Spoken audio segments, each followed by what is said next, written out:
just a little bit earlier than you're used to hearing me. Once again, voice of the Thoroughbreds, Chris McSwiggan is here with you. It is Between the Reins. We got another episode. This is actually episode 9. I was incorrect before. No show last week. For those of you who were texting me and asking, hey, who do you have on this week? I was in Florida. I was not here, so unable to come on and entertain you guys last week. But I don't want to say saving the best for last because we did have some reschedules and things. So I do have a couple more shows after this. But somebody I did kind of want to go out with a bang a little bit with school right around the corner ending anyway. And that is the one who makes it all possible. Like we've started with way back in February with Coach Bostic. And then obviously Coach Burke reached out. And from there, they've hooked me up with various players. I had Peter Fisher on. That was a cool one. Yep. Lindsey King, different administrators and coaches. But the one who kind of makes all of that possible, and that is Miss Gail Cummings Danson, the athletic director here at Skidmore. And honestly, the one who kind of made it possible for me as well, because again, without her signature, none of this stuff could happen. So, and I'm going into my 12th season.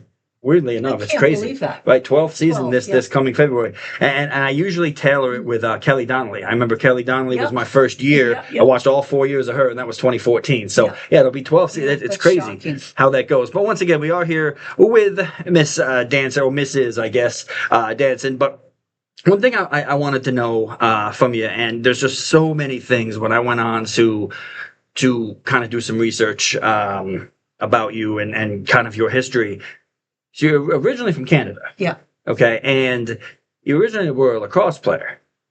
Yeah. And that's interesting to me because a lot of people, they don't associate Canada with lacrosse. It's actually the national sport. Thank you. Yes, for the summer national sport. Anyway, correct.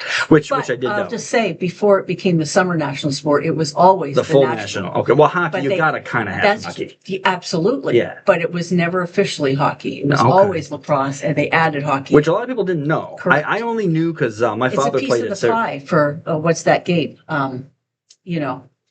Oh, you know what I'm talking about. Yeah, I know what you're talking about. Yeah. It'll come to me randomly. I'll just blurt it out at some point throughout. Mm-hmm. I remember. Yeah.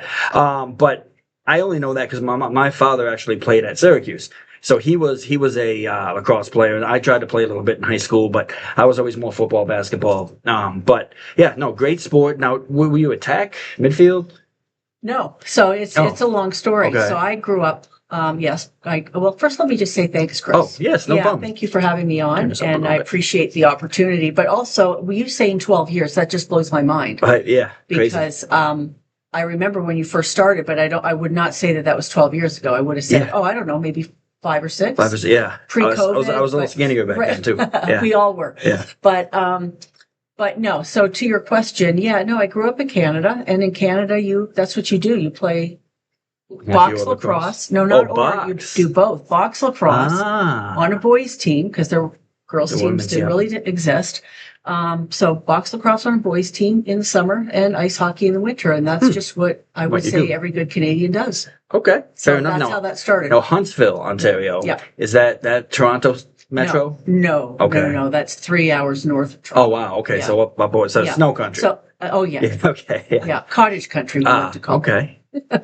So this past winter we had was nothing new to you then? No, but my blood's gotten a little thinner. Has it? Okay. Over time because I've been down here so long. It felt like a cold winter. Yeah, it definitely was, especially since we had such a mild couple of winters the previous few. So, so coming from Canada, then you went to Temple University. Yeah. Was there anything in between, or did you just go straight from Canada to Temple? Well, so like for college. We have time. You want the long story? You want the short version? We got an hour. It's okay. I can even maybe go a little longer depending on who's coming up next. So, well, let me give you a medium version of it. Okay. So, yes, I grew up playing on a boys' team. Okay. I thought box lacrosse was my first love, right? So you've seen it played. It's It's very different. Albany had the Firewolves. That's right. I think they're called very different than field lacrosse, right? It is. And so I was one of 2 girls on our team. Okay. Started playing when I was 8. Oh wow. And so that's just what I did. And when I was going to be midget age, which is 16 years old. They call it midget? That's what it's called. It goes Pee Wee Bantam midget. Oh, so like hockey kind of. Exactly like hockey, yep. And when I was going to be the midget age, right, I still was playing, but my father, when I was going to have to be junior the next year, my father said, you're going to have to stop playing box lacrosse. And I'm like, no, I can't. I mean, this is what I do. So much different. But obviously when you go to junior, you're talking 17 to 21 year olds. Like that's the age group, right? So, and you were what? I would have been 16. So a little under. Okay. Yeah. So, so he said, but I said, how do you, like, what am I going to play?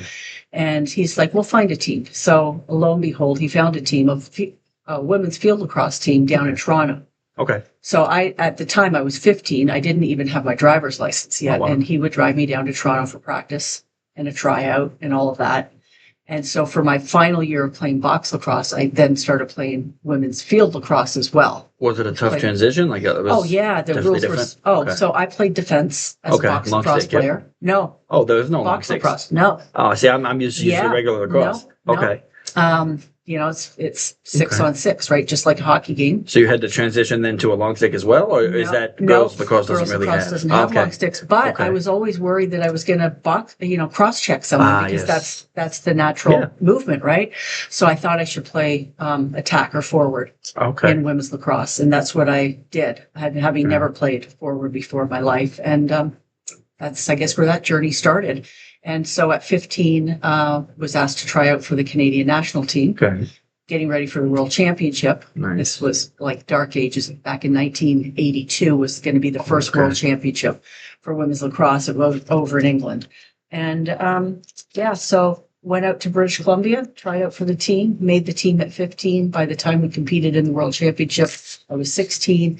And that is where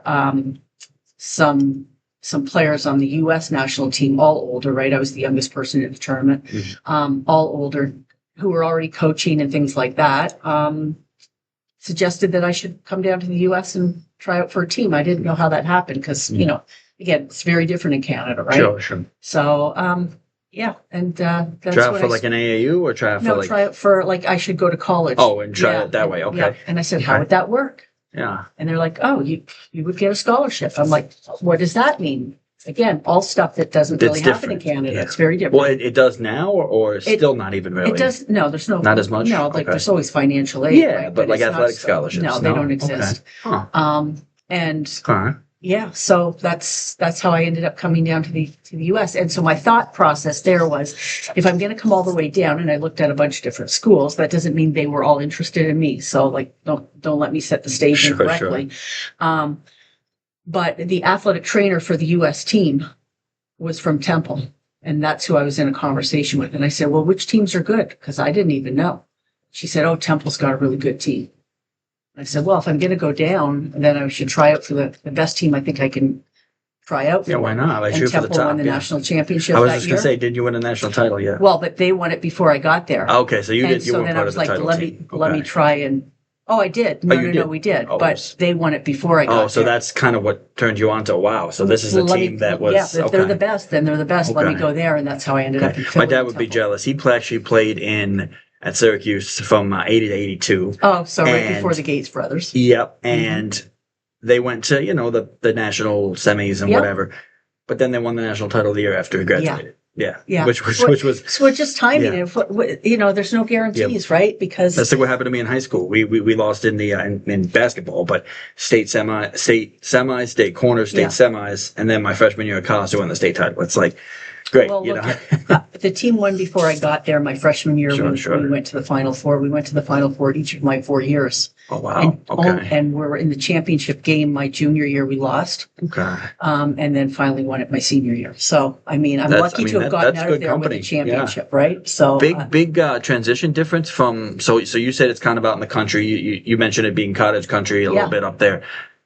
Temple's right in the heart of Philadelphia. Yeah, I loved it. So okay. Yeah, that transition. You're either going to love it or you're not, right? Sure. And so if you're a country person, maybe you're going to have a harder transition. But I wanted to try the city, and I loved it. So I look at Temple University, fantastic institution, not a campus for everybody, right? No, it's a city campus, and that's not always like it's not something like what we have here at Skidmore. It's there's more. You're right in the heart of everything. Yeah. Drexel is another one that's really kind of right there. All of them. You know, right in Philly. Villanova's a little bit more suburban. Oh, but not a little more. That's main line. That's totally different. That's suburban? Totally different. Okay. Well, I know that's another school in the Philly area. Yes, and St. Joe's is on the cusp of main line as well. But your inner city schools in Philly are going to be Drexel, Penn, and LaSalle. LaSalle, and the Explorers. Yep. Okay. Huh.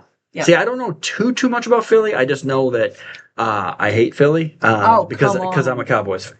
Oh, okay. Well, that's why. Yeah, and it's just they've been so good recently. Yeah. So it's nothing but the city. Yeah. It's just I did go one time for I actually went down for a media thing when I was at Connecticut School of Broadcasting. We went down actually to film lacrosse in Maryland, and we were at McDaniel, I believe it was, and we're driving back.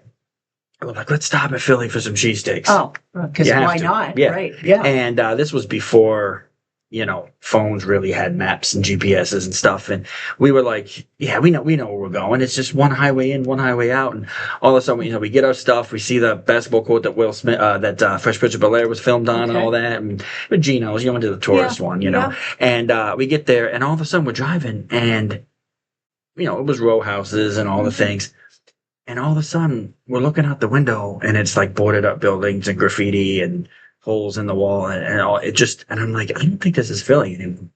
And we stopped at a gas station. We're like, hey, where are we? And they're like, oh, you're in Camden. Oh, you crossed over the water. Yeah, we went the wrong way. So from then on, I was like, first of all, next time I'm driving. Yeah. Secondly, we're using GPS because this is scary. State at that point. But no, I did like Philly going there and seeing it and everything. It's a great city. I mean, it is. Yes, the fans are a little out of control, right? We probably saw a little bit of that last night with the Flyers Penguins game. A little bit, but that's an interstate thing too. Yeah, absolutely. There's such opposites. I mean, you see it with Steelers Eagles when they play too. But Philly they're fans passionate is what I would say. Yes, and I spent some time in the Boston area as well, and I know the Boston area can be that way. Yeah, a little bit more prim and proper because it's Massachusetts and it's New England, but they can be very rowdy as well. And isn't that what you want with your fan base? You want a passionate fan base. Yes, I do. Not out of control, but controlled passion. Yeah, well. I don't know if Philly's controlled passion when it comes to the Eagles. No, because they're snowballing Santa. So they're putting batteries in the snowball and throwing them at Santa, things like that. It's the only stadium in the league that has a jail in the stadium. Yeah. But no, I do know what you're saying because I went to private school, CBA, locally down here in Albany, and that was always kind of like respect everybody, don't get too crazy. And I get to college out in Oneonta, and Hartwick had football, Oneonta State didn't, so the big rivalry was basketball. Yeah. We play my freshman year, coming from, proper CBA, respect everybody, cheer, but nothing derogatory and all that, to, the starting lineups being announced at Hartwick, for Hartwick at Oneonta State, right across the street, and the entire student section in general, turning their backs to the court. Yeah. During our starting lineups. And I'm like, that's a little weird, right? And then stuff being thrown over the top of the court to the other section where the other student section was. They had to stop the game several times. There was fights. There was different things. And, one school's chanting safety school with the other one. And it's just, and I'm like, this is crazy. I was like, and this is D3. Yeah. I was like, I can't even imagine, because my mom would tell me stories. Both my parents went to Syracuse. Yeah. And they would tell me stories of like the Georgetown, Syracuse rivalries and things like that. And I always thought it sounded pretty cool. Yeah. But then when you're part of it, you're like, this is wild. I just want to play. Well, so, if I fast forward to my current role, I would prefer to see our fans cheer for our players instead of against the opponents. Which Stigma's been pretty good at. Absolutely. Yeah, they've got a great fan base. I don't really think anybody in the Liberty League has been too outright obnoxious when it comes to that. I think, at least that I've seen. Depends on each student section. There's a couple of schools that we don't have to name them, but we won't. No, we won't. But there are a couple schools that have a loud student section, is what a little rowdy, I guess you can call it. Yeah.